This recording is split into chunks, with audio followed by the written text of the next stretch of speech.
Genesis 6 describes the second supernatural rebellion. Some of the sons of God, members of the heavenly council, transgress the boundary between heaven and earth.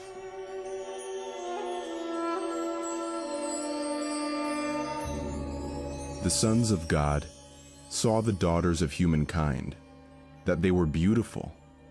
The Nephilim were upon the earth in those days, and also afterward, when the sons of God went into the daughters of humankind, and they bore children to them. Welcome to another episode of Ring Them Bells. Recently, we interviewed top scholar and author of the Lost World series, Dr. John Walton. Walton is famous for helping us recover the ancient culture and context of the Bible so that we can understand it on its own literary terms.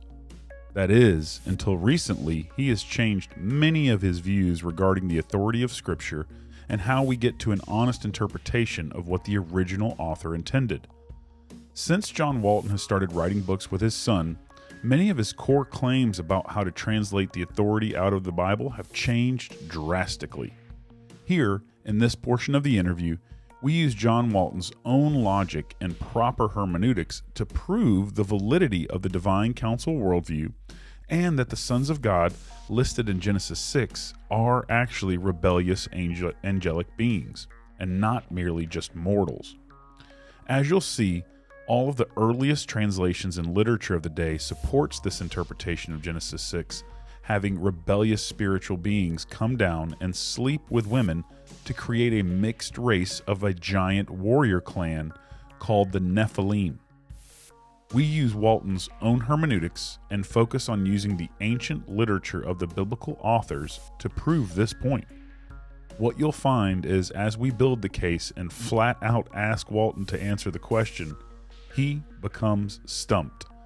He deflects and says that we don't have enough time to discuss the issue, but the truth is, he couldn't in good conscience walk all over the proper interpretation skills that we had just established from his very own work. He could not say the words that human rulers were the ones referenced in Genesis 6 because it would completely disprove everything that he had just said. The silence of his response is deafening and proves the validity of the divine council worldview and teachings of Dr. Michael Heiser. Check out this clip and see how we build our case to stump one of the world's top biblical scholars. This is important, and I wanted to get to it, and it kind of pairs perfectly with what we're saying. We're already in the state of talking about the text, and I want to go to understand this. First, say this quote from you and have your response. Biblical authority is tied inseparably to the author's intention.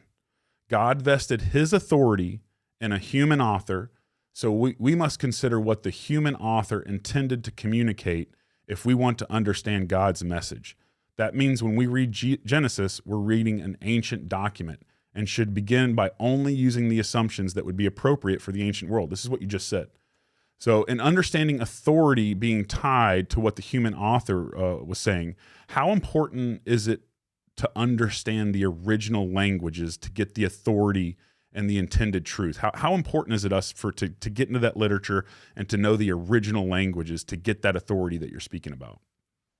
I think it's very important. It's not that you can't get by without it. We have good translations, not perfect translations, but we have good translations, reliable translations on the whole, and therefore you can get to that through translation. But when it really gets down to nitpicky stuff, you really have to work with the languages because translations are imperfect and they are interpretations. Yeah. So knowing the language is very important, and I think that yeah.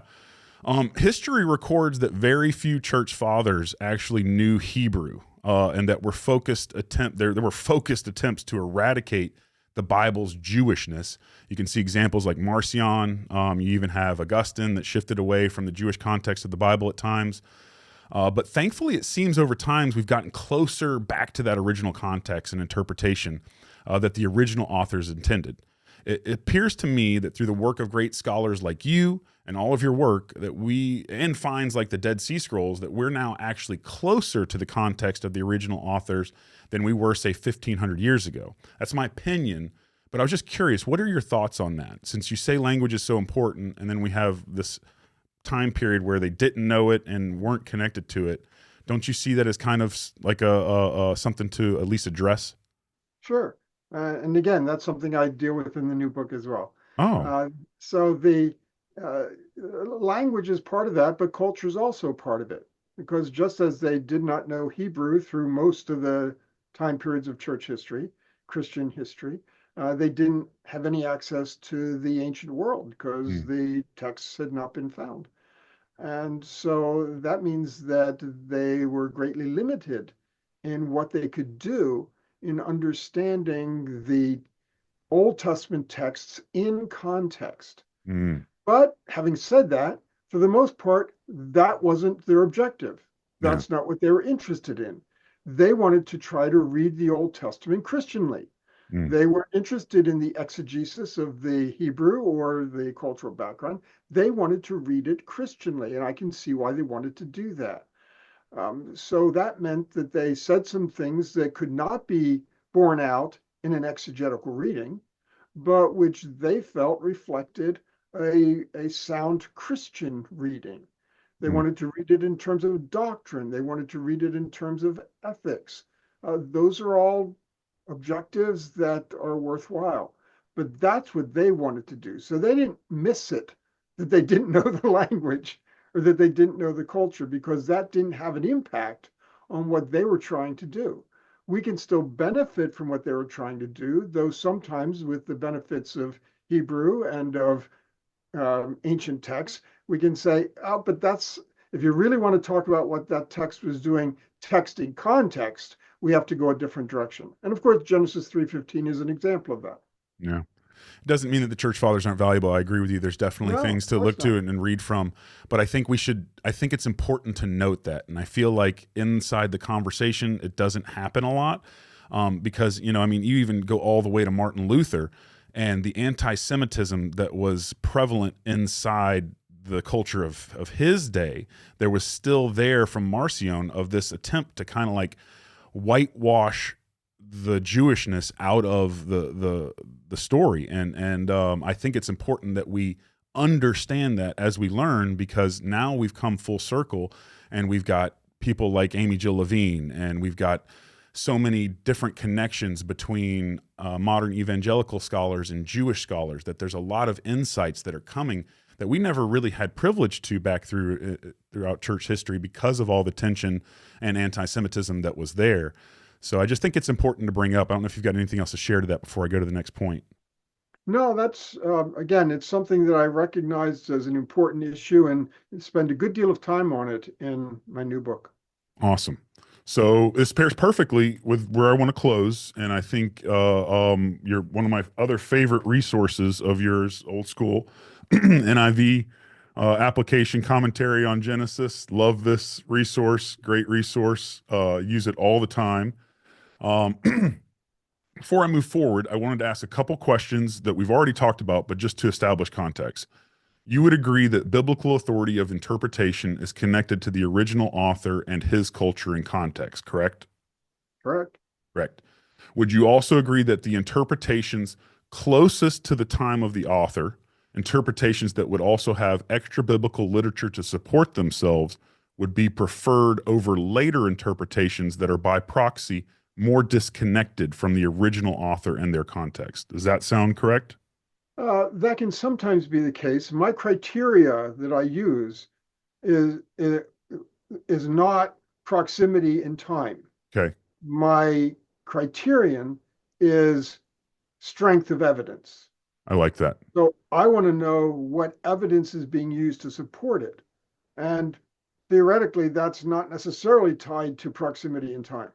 I like that. But would you agree that weight should be given to the earlier interpretations that have extra biblical support over later ones that don't? That's evidence, is what you just said. earlier reading. So give me an example. Are you talking about something Let's like do the it. book of Here we Enoch? go. Here we go. Let's go. We'll go straight into it with an example. With that in mind, let's turn to your NIV commentary on the book of Genesis. A huge focus of our channel is to help recover the supernatural framework. And I use that word supernatural in quotes. It's a tough, that doesn't mean something that's not natural, just spiritual maybe. The spiritual framework of the Bible that has been lost by the church over time. As a standard, when I pick up a commentary on Genesis, I start with turning to Genesis 6 to see the author's take on the sons of God. I feel like it's a good litmus test. But before we unpack what you've said in your commentary, I wanted to turn back to Tim Mackey and the Bible Project for one final clip as we close. Let's check this out for context, and then we're going to talk about your current views on Genesis 6. So the Bible's trying to tell us that the world is the way that it is, not just because of human stupidity, but that there is a dimension of reality that's not easy for us to see. And that it works on both the individual level, but also it's working on a corporate level, the building of whole cities. And cultures. And cultures that comes under the name Babylon. After the snake comes the rebellion of the sons of God in Genesis 6. We're told that they have sex with women who then give birth to violent warrior giants. Oh, right. The Nephilim. These are probably the strangest characters in the whole Bible. Well, strange from your point of view, but ancient readers knew exactly what was going on. The ancient kingdoms around Israel claimed to be founded and protected by giant warrior kings who were part human, part God, and filled with divine wisdom.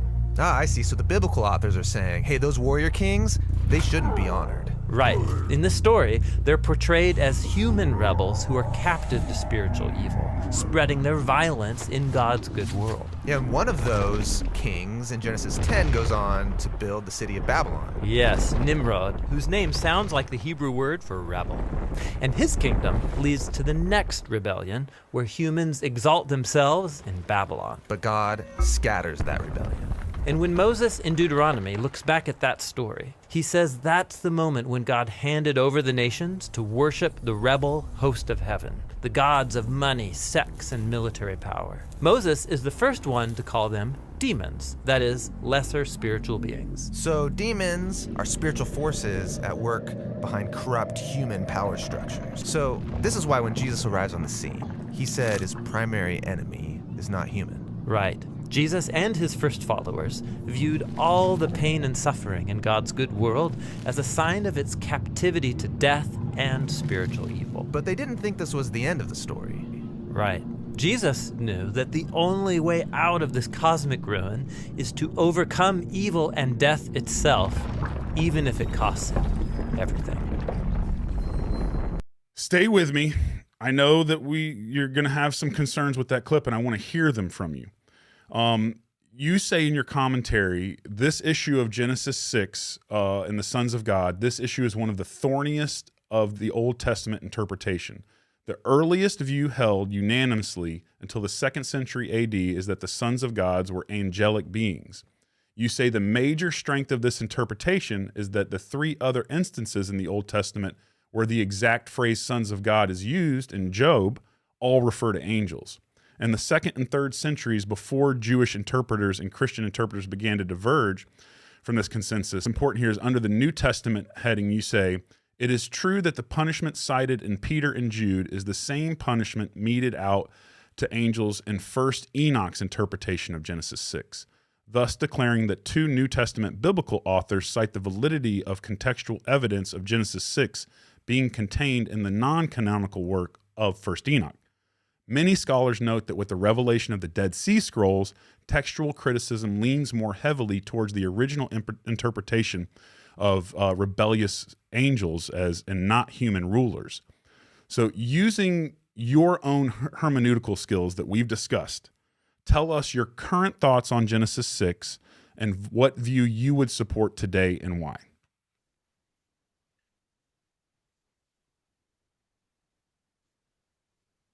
Actually, this seems like a much longer discussion than we have time for. My current view is found in the book that I did with my son called Demons and Spirits in Biblical Theology. We have a whole section on Genesis 6. I see the passage in light of the Babylonian Apkallu tradition, which is also reflected in the book of First Enoch. I've probably published 4 or 5 times on Genesis 6 and taking a little different view each time, but the Demons and Spirits book has the most recent. I love the Bible Project and all the things that it does. This is one of the points where I would not be in agreement with the particular view presented there, but I don't want to argue by proxy with Tim Mackey and what he's doing there. And I'd really rather not get into the details here. It's too long a conversation. We could do that. I think that's awesome. I respect that. I think that the truth is that what I'd love to do is, because you've brought up your son a few times here, and we talked about it when we were at SBL. I'd love for us offline to try to get a time scheduled where either I'd love to interview your son myself, or where we could have a group conversation about that book, because I think that it's important for us all to discuss, because at the end of the day, there's a lot of people that I know that wrestle with these questions of what reality is the Bible calling me to hold about spiritual evil.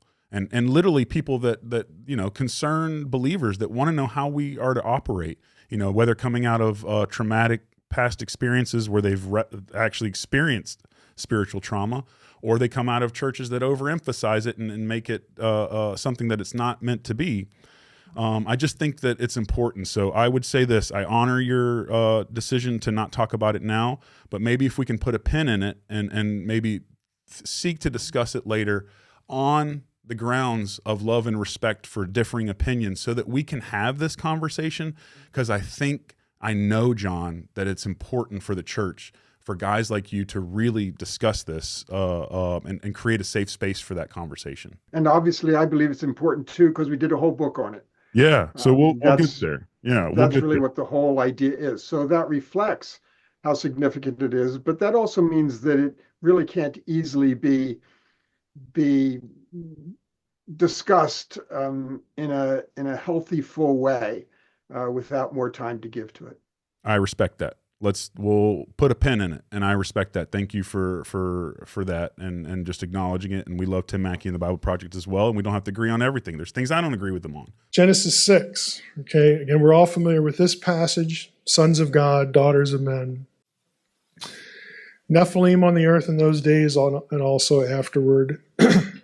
People who were reading these texts, who were not sort of conditioned to not let them say what they plainly say, took a supernatural view of this. They weren't troubled, by some of the questions that pop into our heads. Well, how does this work? And they're not there. They reflexively do this, and two of the people that do that are Peter and Jude. So now you got a problem, which is why you'll read all sorts of exegetical gymnastics that will say things like Peter and Jude, they weren't thinking about Genesis 6. And Peter and Jude are obviously familiar with that stuff, and they're not flustered by it at all. They embrace it. They bring it into their text. It just is what it is. So you can say that Peter and Jude were wrong. I mean, you can do that, but that's basically what you have to do to eviscerate or, cut the supernatural out of Genesis 6:1-4. This is a quote from Annas, the Mesopotamian Apkallus. Now, Apkallu was a Mesopotamian. Before the flood, they were completely divine. After the flood, they're not. Okay? After the flood, they're for lack of a better term, they're a mixture. They're a hybrid between divine and human, and they also happen to be giants. Okay? If it gives you a little idea where we're headed here. Okay, Apkallu were the wise men. They are cast as the culture heroes of Mesopotamia, the great divine minds that brought civilization to humans, dispensed it from their divine realm to humans, and this is the Mesopotamian explanation for why they're just so great. Why Mesopotamia is just so great, especially Babylon. Okay, this is why we're ahead of the game, because the gods gave us all this knowledge. That's who the Apkallus were. Now, the Apkallus are the ones who are going to get demonized as the sons of God, and their sons, the Nephilim, And those figures in later Enochic literature appear as the Watchers and the Giants, illegitimate teachers of humankind. So Anas is saying this is the focus point, these Apkallu guys. Greenfield in DDD, Dictionary of Deities and Demons in the Bible, if you're going to buy one reference book about this kind of stuff, this is the one, DDD. Says this, in Mesopotamian religion, the term Apkallu, Sumerian Abgal, is used for the legendary creatures endowed with extraordinary wisdom, 7 in number. They are the culture heroes from before the flood. Now, we're not told directly that Marduk is angry because of the cohabitation, but what we are told is that after the flood, they are of human descent, the Apkallu are, and Marduk is ticked. Marduk gets angry with the Apkallu and consigns them to the netherworld, never to return. Does that sound familiar? Okay. So we get that much in the Mesopotamian material. They violate the divine order, again, the way Marduk wanted things to happen in the Babylonian version. Somehow, some sort of cohabitation is part of that. Before they were divine, and then we've got a mixture after the flood. Marduk's mad, sends them to the underworld. And again, back to the 2/3 thing. Let's skip ahead here. The 2/3 thing used of Gilgamesh is important because Gilgamesh is not only called master of the Apkallu, but he's also described as a giant. Now, that's the real quick and dirty version of every point in Genesis 6:1-4 has a counterpoint in the Mesopotamian Apkallu story. The Enochian material, the material written after the biblical stuff, but before the New Testament, okay, intertestamental, Second Temple Jewish literature, for some reason, and there are academic explanations for this that make sense. But again, the quick version is, for some reason, whoever's writing the Book of Enoch and the Book of Jubilees and some of these other books, the Book of the Giants from Qumran, one of the Dead Sea Scrolls, whoever's writing this stuff knew the Apkallu story really well. And they write their version of Genesis 6:1-4 with the Apkallu story in mind. So this is why Enoch has the offending watchers being sent to the realm of the dead and bound, because that's what happens to the Apkallu. We don't read that in Genesis 6. We only got 4 verses there.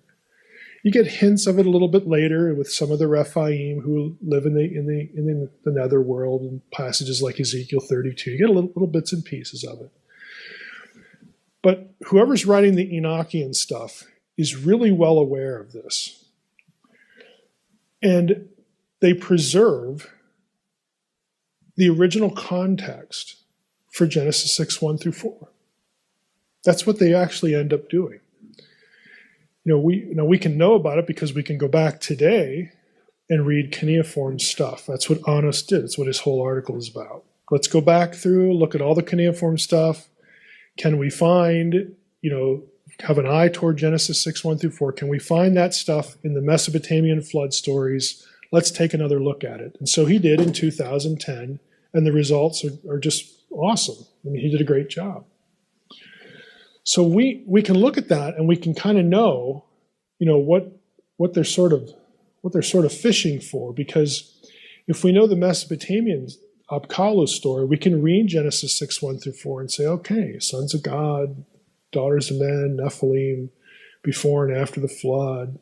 Okay, we know what they're shooting at. But it's the Enoch stuff that adds their punishment.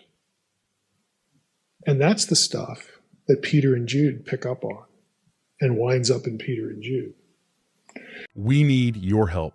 Ring Them Bells is a non-profit organization where every dollar donated goes right back into the mission of spreading the good news and helping those in need. The main ministry of Ring Them Bells is serving those in need in the name of our King Jesus. Over the past year, we have fed over 2,000 meals, and next year, We want to double that. We can't do this without your support. Everything we create here and all of the food that we serve is free because it's paid for by generous viewers just like you. If you feel led to donate and join the mission with us here at Ring Them Bells, click the Give Butter link in the notes and comments of this video. If you can't support us financially, please continue to like and share the content, as this helps us so much with spreading the good news about what Jesus has done for our world.